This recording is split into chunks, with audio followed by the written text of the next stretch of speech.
الحمد لله نحمده ونستعينه ونستغفره ونؤمن به ونتوكل عليه ونعوذ بالله من شرور أنفسنا ومن سيئات أعمالنا من يهده الله فلا مضل له ومن يضلله فلا هادي له ونشهد أن لا إله إلا الله وحده لا شريك له ونشهد أن سيدنا ومولانا محمدا عبده ورسوله أما بعد قال الله تعالى في القرآن المجيد والفرقان الحميد أعوذ بالله من الشيطان الرجيم بسم الله الرحمن الرحيم قل هو الله احد الله الصمد لم يلد ولم يولد ولم يكن له كفوا احد صدق اللہ العظیم۔ تمام تعریفیں، حمد و ثنا اس ایک اللہ کے لیے جس نے مجھے اور آپ کو انسان بنایا، تمام مخلوقات کا سردار بنا کر کھڑا کیا۔ خدا چاہتا تو ہمیں دوسری مخلوق بنا کر اس دنیا میں پیدا کر سکتا تھا، ہمارے پاس کوئی چوائس یا آپشن نہیں تھی۔ اللہ نے ہمیں انتہائی عزت بخشی اور تمام مخلوقات کا سردار انسان بنا کر اس دنیا میں پیدا فرمایا۔ پھر اللہ کا ہم پر ایک اور بڑا کرم ہوا کہ اللہ نے صرف ہمیں انسان نہیں بلکہ مسلمان گھرانوں میں پیدا فرمایا۔ دنیا کی تمام نعمتیں ہمیں مل جاتی، دھن دولت، پیسہ، کاروبار، عزت، شہرت، بنگلہ اور کوٹھی، بزنس، بینک بیلنس، خوبصورتی، یہ تمام چیزیں ہمیں مل جاتی، اور اسلام جیسی نعمت سے اگر ہم محروم رہتے تو اس ایک نعمت کے سامنے دنیا کی تمام نعمتیں ہیچ اور بیکار رہتی۔ ہم اللہ کا اس بات پر اٹھتے بیٹھتے لیٹتے ہر حال میں شکر ادا کرتے ہیں۔ لاکھوں اور کروڑوں درود اور سلام ہو تمام نبیوں پر، خاص کر ہمارے پیارے نبی حضرت محمد مصطفیٰ صلی اللہ علیہ وسلم پر۔ اللہم صلی علی محمد وعلی آل محمد وبارک وسلم۔ دوستوں اور ساتھیوں، یہ بات ہم بخوبی جانتے ہیں کہ گزشتہ 2 روز پہلے ہم نے ماہ ذی الحجہ کا چاند دیکھا، اور ایک انتہائی مقدس اور انتہائی محترم مہینے میں ہم داخل ہوئے، جس مہینے کے شروع کے 10 ایام کے بارے میں اللہ کے رسول صلی اللہ علیہ وسلم نے فرمایا کہ اس مہینے کے 10 ایام، ان 10 دنوں کے اندر انسان جس قسم کی بھی نیکی کرتا ہے یا جس قسم کے خیر کے کام کرتا ہے، اس کے اور دنوں کے مقابلے میں اس دن میں اللہ کو بہت زیادہ محبوب و پسندیدہ ہے۔ بلکہ اللہ کے رسول صلی اللہ علیہ وسلم نے یہاں تک کہا کہ اس مہینے کی 9 ذی الحج کا روزہ، جسے یوم عرفات ہم کہتے ہیں، اللہ کے رسول نے کہا کہ جو کوئی یہ دن کا روزہ رکھتا ہے، اس کے پچھلے 1 سال کے تمام گناہوں کو اللہ معاف کر دیتا ہے، اور پھر آنے والے 1 سال کے بھی اللہ گناہوں کو معاف کر دیتا ہے۔ اس مہینے کی بڑی اہمیت اور فضیلت ہے۔ اس جیسی احادیث جب ہم سنیں تو تھوڑی سی غلط فہمی ہم سب کو یہ ہوتی ہے کہ اس 1 مہینے کا ہم روزہ رکھ لیں اور پچھلے تمام آنے والے سال کے اور پچھلے تمام سال کے گناہ معاف کر لیں۔ اس کا مطلب یہ نہیں ہے۔ اس کا مطلب یہ ہے کہ اٹھتے بیٹھتے چھوٹی چھوٹی جو لغزشیں ہم سے ہوتی ہیں نماز کے اندر، عبادات کے اندر، یہ وہ گناہ نہیں ہے جس سے ہم پیسہ باقی رکھتے ہیں، یا جس کی ہم غیبت یا چغلی کرتے ہیں، یا جو انسانوں کے معاملے کے جو گناہ ہیں، بلکہ یہ وہ گناہ ہیں جو بندے اور خدا کے درمیان چھوٹے موٹے جو گناہ ہوتے ہیں، اللہ جس کے بارے میں قیامت کے دن خدا سوال کر سکتا ہے، ایسی کوتاہیاں، ایسی لغزشوں کو اللہ معاف کرتا ہے۔ دوستوں اور ساتھیوں، پھر اس مہینے کی اہم فضیلت یہ ہے کہ اللہ نے اس مہینے کے اندر ان تمام لوگوں کے لیے جس کے پاس اس بات کی استطاعت ہو کہ وہ اپنے رب کے گھر تک پہنچ سکتے ہو، خانہ کعبہ تک پہنچ سکتے ہو، ان تمام لوگوں کے لیے اللہ نے اس مہینے میں حج کو فرض کر دیا۔ بلکہ یہاں تک کہا کہ جو کوئی استطاعت رکھتا ہو، صلاحیت رکھتا ہو، یا اتنا پیسہ رکھتا ہو کہ وہ اللہ کے گھر تک پہنچ سکتا ہو، اور وہ نہ پہنچے اور اس کی موت آ جائے، تو پھر اللہ کو اس کا کوئی سروکار نہیں کہ وہ یہودی ہو کر مرے یا نصرانی ہو کر مرے۔ آپ اسلام کے 5 بنیادی جو فرائض ہیں، ان میں سے نماز کی اہمیت کے بارے میں، روزے کی اہمیت کے بارے میں تو سب کو معلوم ہے، لیکن حج کی فرضیت کے بارے میں بہت سی کاہلی اور سستی ہم تمام لوگوں کے اندر ہے۔ گورنمنٹ کی سبسڈی کے حساب سے اگر کسی کے پاس 3.5 سے 4 لاکھ روپے اس کے پاس موجود ہیں، اپنے تمام خرچے جانے کے بعد، اپنی تمام بنیادی ذمہ داریاں ادا کرنے کے بعد، تو پھر اس کے پاس کوئی آپشن نہیں ہے کہ وہ اللہ کے گھر کو حج کے لیے نہ جائے۔ کوئی اور دوسرا بہانہ بنا کر وہ رک نہیں سکتا کہ ابھی تو میری عمر 25 سال ہے، ابھی تو میری عمر 35 سال ہے، میں ریٹائرمنٹ کے بعد حج کروں گا۔ حج اس دن اس کے اوپر فرض ہو جاتا ہے جس دن اس کے اکاؤنٹ میں اگر اتنے پیسے آ جائیں کہ وہ یہاں سے فلائٹ ٹکٹ بک کر کے سہولت کے ساتھ جا کر رہ سکتا ہے اور یہاں پر آ کر اپنی زندگی کو آرام سے اتار سکتا ہے۔ تو ایسے تمام لوگوں کو اس بات کا تہیہ کر لینا چاہیے کہ آنے والے ذی الحجہ تک پہلی چیز تو یہ ہے کہ اگر آپ کے اوپر حج فرض نہیں ہوا تو اس بات کی کوشش کرنا چاہیے کہ آپ اتنا پیسہ کما لیں کہ حج فرض ہو جائے آپ کے اوپر۔ اسلام کی یہ عظیم عبادت کی نعمت سے آپ محروم نہ ہو۔ آپ کے بزنس کو آپ بڑھائیے، آپ کے خرچوں کو بڑھائیے، اپنی مالی استطاعت پیدا کیجئے۔ اگر اللہ نے آپ کو موقع دے دیا، منافع آ گیا، پیسہ آ گیا، آپ روپیہ جوڑ کر اپنے بینک بیلنس میں جمع کریں، اور جب 3.5 سے 4 لاکھ روپے آپ کے پاس آ جائیں تو پہلے آپ حج کا فارم داخل کر دیں۔ نماز چھوٹنے کا تو اندازہ ہے، روزہ چھوٹنے کی اہمیت سے ہم سب کو واقفیت ہے، لیکن حج کے معاملے میں پوری امت کے اندر بڑے پیمانے پر کاہلی اور سستی ہے۔ بلکہ یہ کہہ دیا گیا کہ 50، 55، 60، 65 کی عمر میں کرنے کی یہ عبادت ہے، جبکہ ہم سب کو اپنی جوانی کے وقت، جبکہ میرے اور آپ کے ہاتھ اور پیر مضبوط ہوں، اس وقت یہ عبادت کرنی چاہیے۔ پھر اس کے حوالے سے ایک دوسرا ایکسٹریم بھی موجود ہے، جہاں پر پیسہ رہنے کے بعد بھی لوگ حج کو نہیں جاتے ہیں، دیگر بہانوں کے عوض اپنے آپ کو روکے رکھتے ہیں۔ وہیں پر دوسری یہ چیز ہے کہ لوگ حج کو بھی جاتے ہیں جبکہ دنیا کے لوگوں کے قرضے ان کے اوپر پڑے ہوئے ہیں۔ کئی لوگوں کو پیسہ باقی ہے، لوگوں کا مال انہوں نے ٹھگ دیا، لوگوں کو دھوکہ دے دیا، تو آپ کے اوپر لازم ہے کہ سب سے پہلے یہ جو آپ کے سر پر ذمہ داری ہے، ان تمام چیزوں سے آپ آزاد ہو جائیے۔ یہ بندوں کے معاملات کے بارے میں انشاءاللہ اللہ کے رسول صلی اللہ علیہ وسلم نے اپنے زندگی کا جو آخری خطبہ حجۃ الوداع دیا تھا، اس کے کچھ نکات پر میں آپ کو بات کروں گا۔ اس سے آپ کو اندازہ ہوگا کہ انسانی مال کی حرمت کی کیا اہمیت ہے۔ دوستوں اور ساتھیوں، آج کے خطبے کا پہلا پیغام یہ ہے، ان تمام لوگوں کے لیے جن کے پاس پیسہ ہے، وہ آج تہیہ کر کے اٹھیں کہ اگلے سال کا حج وہ خانہ کعبہ کو جائیں گے، اور کم از کم ان 12 مہینوں کے اندر کوشش کریں گے کہ آنے والے سال تک وہ کچھ نہ کچھ رقم جمع کر لے اور اللہ کے اس گھر کو وزٹ کر لے۔ اللہ تعالی ہم تمام کو اس کے گھر کی زیارت نصیب فرمائے۔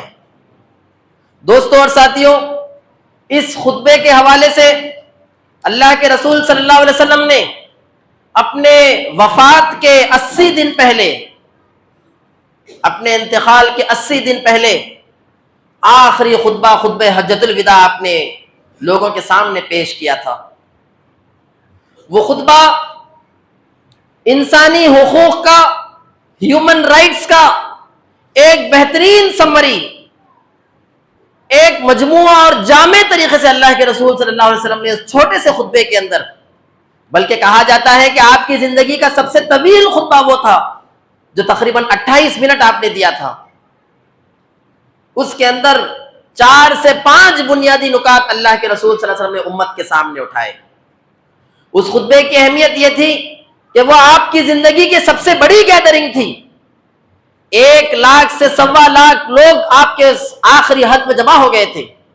جب لوگوں کو اطلاع ملی کہ اللہ کے رسول حج کے لیے جا رہے ہیں تو سب اپنے گھروں کو چھوڑ کر اللہ کے رسول کے ساتھ حج کرنے کے لیے جمع ہو گئے۔ حال یہ ہے کہ عرفہ کے دن سب بیٹھے ہوئے ہیں، اس وقت اس طرح مائک کا کوئی سسٹم نہیں ہے، 10-10، 20-20 صفوں کے درمیان مکبر کو رکھ دیا گیا، اللہ کے رسول یہاں سے کہتے ہیں اور وہ لوگ پکار کر پیچھے کے لوگوں کو سناتے ہیں۔ ایک عظیم منظر. آپ نے خطبے کا آغاز اس طرح کیا. آپ نے کہا کہ لوگوں، شاید اس اجلاس کے بعد یا اس گفتگو کے بعد پھر میری اور آپ کی ملاقات ہو نہ ہو. صحابہ کرام کے جسم پر رونگٹے کھڑے ہو گئے. کسی کی آنکھوں سے آنسو نکلنا شروع ہو گئے. لوگ کانپنا شروع ہو گئے کہ یہ کیا بات اللہ کے رسول کہہ رہے ہیں. کیا آپ کے گزرنے کا وقت قریب آ گیا؟ سب کا اٹینشن پورا اس خطبے کی طرف آ گیا. آپ نے کہا کہ شاید اس خطبے کے بعد میں تم سے پھر کبھی خطاب کر سکوں، تو لوگوں میری باتوں کو غور سے سنو. 1.25 لاکھ کا مجموعہ پن ڈراپ سائلنس کے ساتھ اللہ کے رسول صلی اللہ علیہ وسلم کے خطبے کو بہت غور سے سماعت فرما رہا ہے. آپ نے خطبے کا آغاز یونیک طریقے سے کیا. آپ نے سوال سے اپنی تقریر کا آغاز کیا. آپ نے کہا کہ لوگوں، آج کون سا دن ہے؟ لوگ سمجھ رہے تھے کہ شاید آج کے دن کا کوئی نیا نام اللہ کے رسول رکھنا چاہتے ہیں.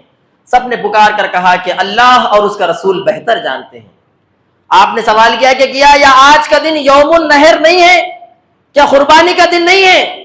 سب نے کہا کہ ہاں اللہ کے رسول، یہ تو معلوم ہے کہ یہ قربانی کا دن ہے.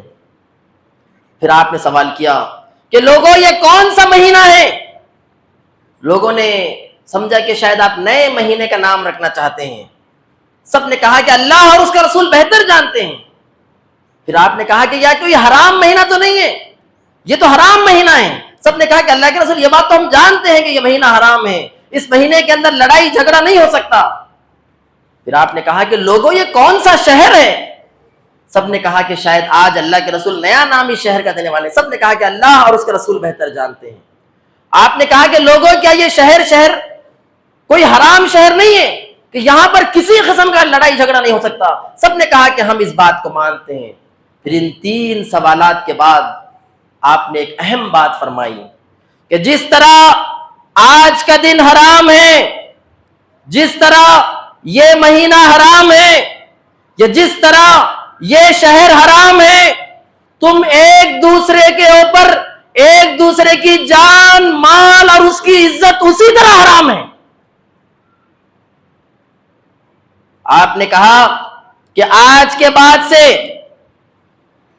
کوئی کسی کا قتل نہیں کرے گا.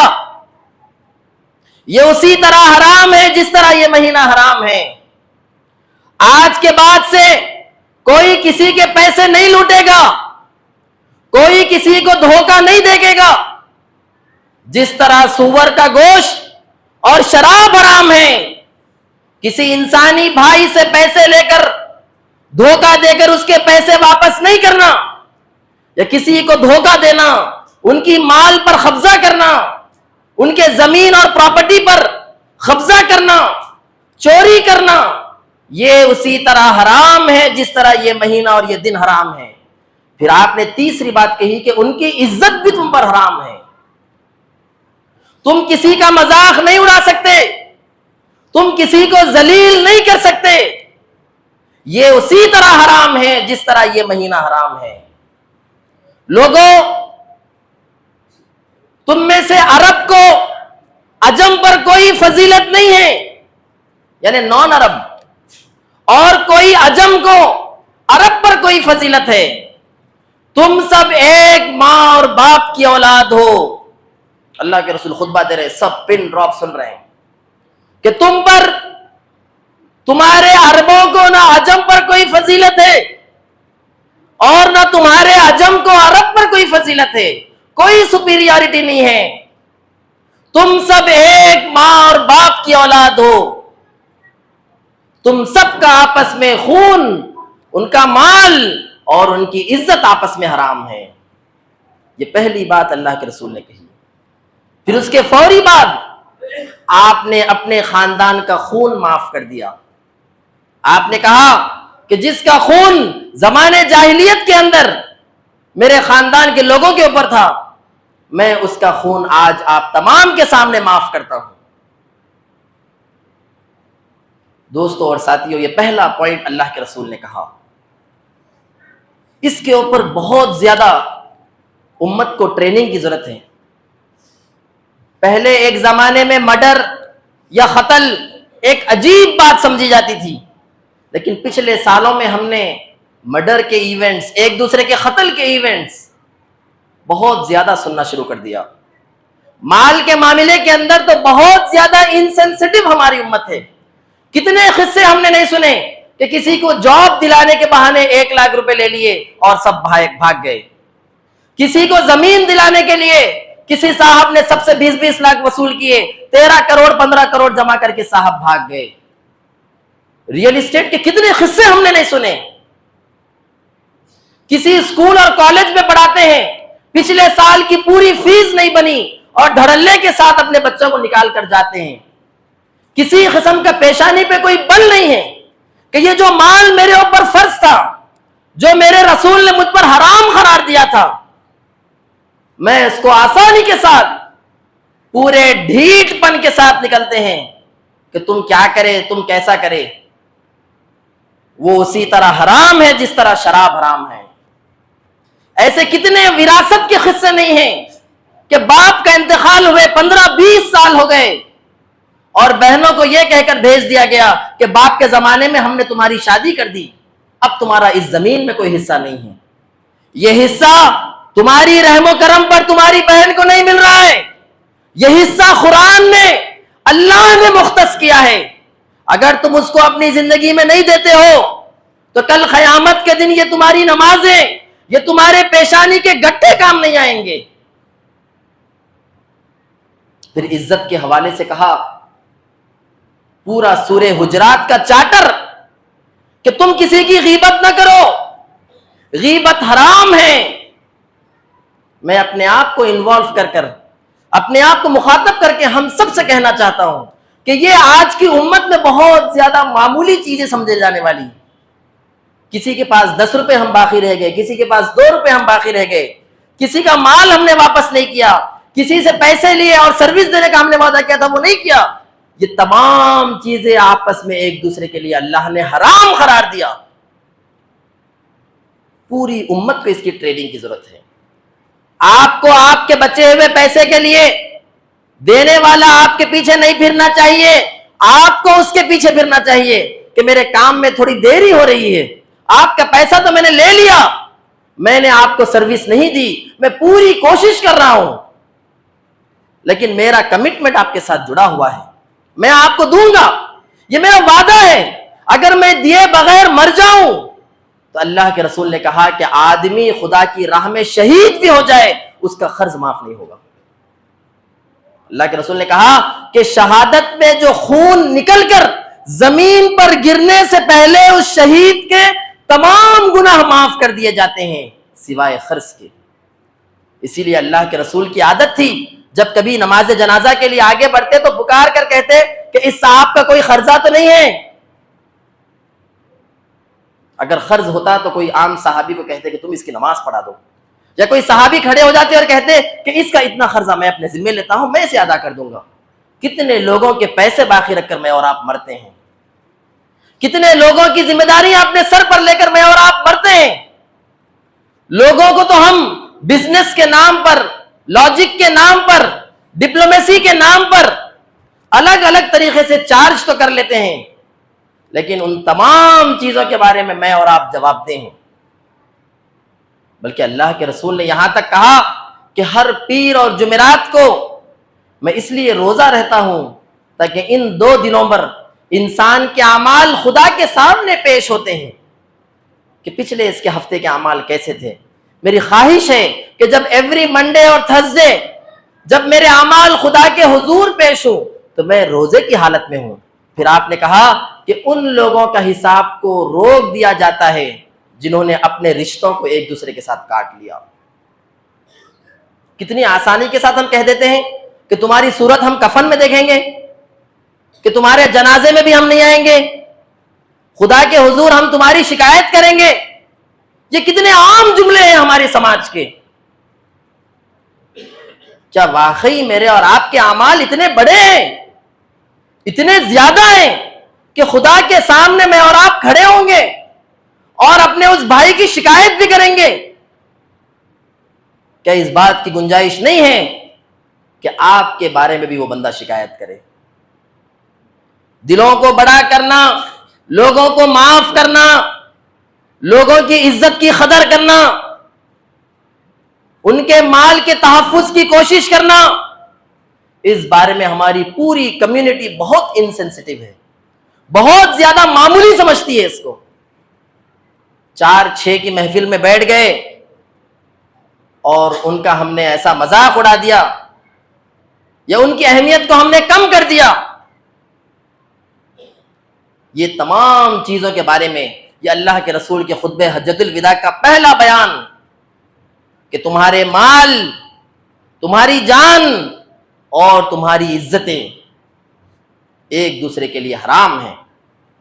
دوستوں اور ساتھیوں، پھر آپ نے کہا سود کے بارے میں، جس سود کو لے کر آج بہت زیادہ ہم معمولی سمجھتے ہیں،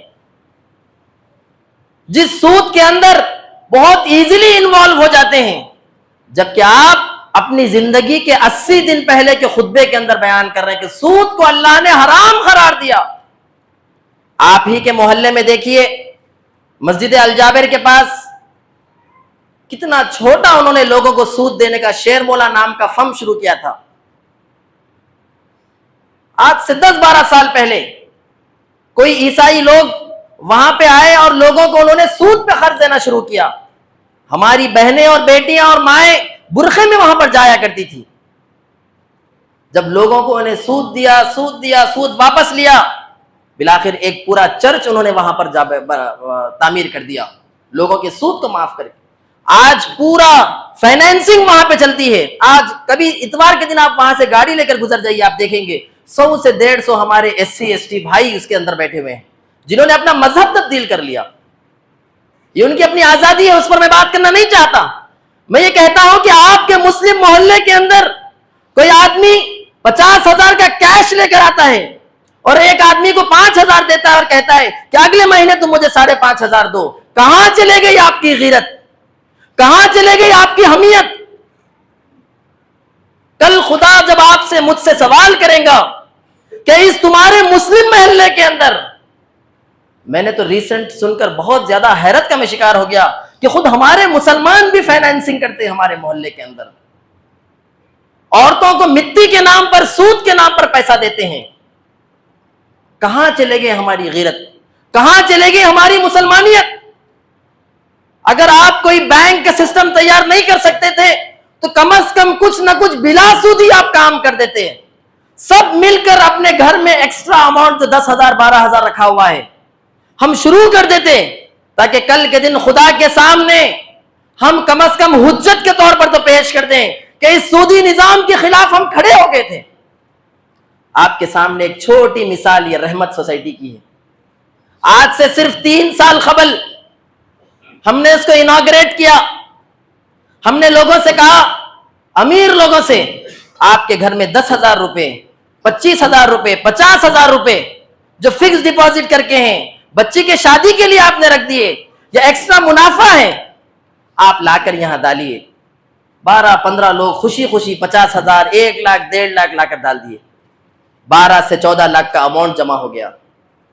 پھر لوگوں سے کہا کہ آپ 10,000 روپے کے لیے، 15,000 روپے کے لیے آپ کا آٹو خراب ہو جائے، آپ کی گھر کی کرنٹ کی بجلی کا کچھ مسئلہ ہو، آپ سود پہ لون مت لیجئے، یا رحمت سوسائٹی میں آپ اکاؤنٹ کھولیے۔ شروع ہم لوگوں کو 10,000 روپے قرضہ دے رہے تھے، آج ایک آدمی کو ہم ہر مہینہ 40,000 تک قرض دے رہے ہیں۔ یہ بلا سودی قرض ہے، یہ ایک چھوٹی ایکسرسائز ہے۔ مہینے میں ہم 12 سے 15 لاکھ تک قرض یہاں پر دے رہے ہیں۔ صرف 3 سال میں اتنا امپاور ہو گئے۔ آپ لا کر اپنے 1 لاکھ روپے رکھیے، مہینے کو ہم 1 لاکھ کے اوپر بھی قرض دے سکتے ہیں۔ بات یہ ہے کہ آپ نے سود کی حرمت کو کتنا سیریس لیا۔ آپ کے اپنے محلے کے اندر مسلمان پیسے لے کر لوگوں کو سود پر بانٹنا شروع کریں تو آپ کی غیرت کہاں گئی اسلام کی؟ دوستو اور ساتھیوں، اپنے خطبے کے اندر جو 5 اہم نکات اللہ کے رسول نے بتائے، اس کے اندر سود کے اوپر بھی آپ نے بات کی۔ آپ سمجھتے ہیں کہ میں نے نماز پڑھ لیا، میں نے روزہ رکھ لیا، میں نے اپنی زندگی کو تو مکمل کر لیا۔ آپ نے کہا کہ تم مومن نہیں ہو سکتے اگر تمہارا پڑوسی 3 دن تک بھوکا سوتا رہے، یا رات میں تم سو جاؤ کھا کے اور وہ بھوکا سوئے۔ ایمان کے ساتھ اسے جوڑ دیا گیا۔ بندوں کے حقوق کو ایمان کے ساتھ جوڑ دیا گیا۔ پھر تیسری بات عورتوں کے حوالے سے آپ نے کہی، ویمن رائٹس، آپ نے کہا کہ عورتیں، تم نے اللہ کے کلیمے کی بنیاد پر ان کو اپنے لیے حلال کر لیا، ان کا حق یہ ہے کہ تمہارے بستر پر کسی کو وہ آنے نہ دے اور تمہارے ساتھ وہ خیانت نہ کریں، اور تمہارا حق یہ ہے کہ تم جو بھی کھاؤ اسے کھلاؤ اور جو بھی پہنو تم اسے پہناؤ۔ بلکہ قرآن نے ایک عظیم پیرامیٹر سیٹ کر دیا، ہن لباس لکم وانتم لباس لہن، تم ان کے لیے لباس اور وہ تمہارے لیے لباس ہیں۔ ڈریس انسان کے جسم کے سب سے قریب چیز ہوتی ہے۔ آج عورتوں کے حوالے سے آپ دیکھیے کہ ہمارے مرد حضرات کتنے سیریس ہیں، جبکہ اللہ کے رسول نے اپنے آخری خطبے میں ان عورتوں کی ذمہ داری کے متعلق، ہم سمجھتے ہیں کہ ہم نے کھانا کھلا دیا یا کپڑا پہنا دیا، یہ وہ عظیم رشتہ ہے جس کے بارے میں آپ کہہ سکتے ہیں کہ انسانی سماج کی یہ بنیاد ہے۔ یہ خاندان کی اینٹ اگر کمزور ہوگی تو پورا سماج کمزور ہو جائے گا، بلکہ اس شخص کو جو اس اینٹ کو کمزور کرتا ہے پتھر مار مار کر قتل کر دینے کی، رجم کی سزا رکھ دی گئی کہ جو کوئی بھی اس خاندانی اسٹیبلشمنٹ کے اندر اللیگلی داخل ہوتا ہے، غیر شرعی تعلقات رکھتا ہے، چاہے وہ عورت ہو یا مرد، اگر وہ شادی شدہ نہیں ہے تو کوڑوں کا حکم ہے، کوڑوں سے مارا جائے تاکہ وہ سدھر جائے، اور وہ شادی شدہ رہنے کے بعد اگر اس قسم کے غلط کام کرتا ہے تو اس کو چوراہے پر پتھر مار مار کر ختم کر دیا جائے۔ اسلام اس بات کو ایکسپٹ نہیں کر سکتا کہ انسانی سماج کی بنیاد خاندان کے اندر کوئی اننیسیسری انوالو ہو جائیں۔ خاندانی حرمت بہت زیادہ ہے، اس حوالے سے بھی ہمارے سماج کے اندر بہت زیادہ آپ کہہ سکتے ہیں کہ لائٹنس ہے۔ چوتھی چیز اللہ کے رسول نے کہی کہ لوگوں، میں تمہارے درمیان دو چیزیں چھوڑ کر جا رہا ہوں، تم اگر اس کو مضبوطی سے تھام لو تو تم گمراہ نہ ہوگے۔ آپ نے کہا کہ یہ میری قرآن اور یہ میری سنت۔ پھر اس کے بعد آپ نے کہا کہ فَلْيُبَلِّغُ الشَّاهِدُ الْغَائِبُ، جو یہاں پہ موجود ہیں وہ ان تمام لوگوں تک میری ان باتوں کو پہنچا دے۔ اس کا سلسلہ آج سے 1400 سال پہلے شروع ہوا، قیامت تک چلتا رہے گا۔ آپ نے سوال کیا اپنے آخری تقریر کے اینڈنگ میں کہ بتاؤ کیا میں نے تبلیغ کا حق ادا کر دیا؟ سب پکار اٹھے، بالکل اللہ کے رسول آپ نے تبلیغ کا حق ادا کر دیا۔ آپ نے آسمان کی طرف نگاہ اٹھائی، شہادت کی انگلی اٹھا کر کہا کہ اللہم اشہد، اے اللہ تو گواہ ہے نا، میں نے تو یہ عظیم نبوت کی ذمہ داری پوری کر دی۔ پھر اس کے بعد ان ذمہ داری کو آپ نے امت کے حوالے کر دیا کہ جو کوئی یہاں پر موجود ہے وہ جائیں میری ان باتوں کو اس دنیا کے کونے کونے تک پہنچا دے۔ اسی کا سلسلہ ہے کہ اسلام آج دنیا کے کونوں کونوں میں پھیل رہا ہے۔ یہ ایک ذمہ داری ہے جو آپ کے اور میرے کندھوں پر اللہ کے رسول نے رکھی ہے کہ مجھے بھی اپنی اصلاح کرنا ہے، مجھے بھی سدھرنا ہے، اور ساتھ میں ان انسانی بھائیوں کی بھی اصلاح کرنا ہے، خدا کے رسول کے پیغام کو پہنچانا ہے۔ اللہ سے دعا ہے کہ اللہ تعالیٰ اس خطبہ حجۃ الوداع کے نکات کو ہماری زندگیوں میں اتارنے کی توفیق عطا فرما۔ اللہ تعالیٰ اللہ کے رسول صلی اللہ علیہ وسلم نے جو دو چیزیں قرآن اور سنت کو چھوڑ کر کے اللہ تعالیٰ اسے مضبوطی سے پکڑنے کی توفیق عطا فرما۔ اللہ تعالیٰ جتنے مفسدات ہماری زندگی کے اندر قرآن اور سنت کو چھوڑنے کے نتیجے میں داخل ہو گئے، اللہ تعالیٰ ان تمام چیزوں سے ہمیں توبہ کرنے کی توفیق عطا فرما، اپنی اصلاح کرنے کی توفیق عطا فرما، اور اللہ تعالیٰ اس کا ایک عملی نمونہ، ایک مثالی نمونہ ہمارے سماج کے اندر امپلیمنٹ کرنے کی توفیق عطا فرما۔ جزاک اللہ، السلام علیکم و رحمۃ اللہ۔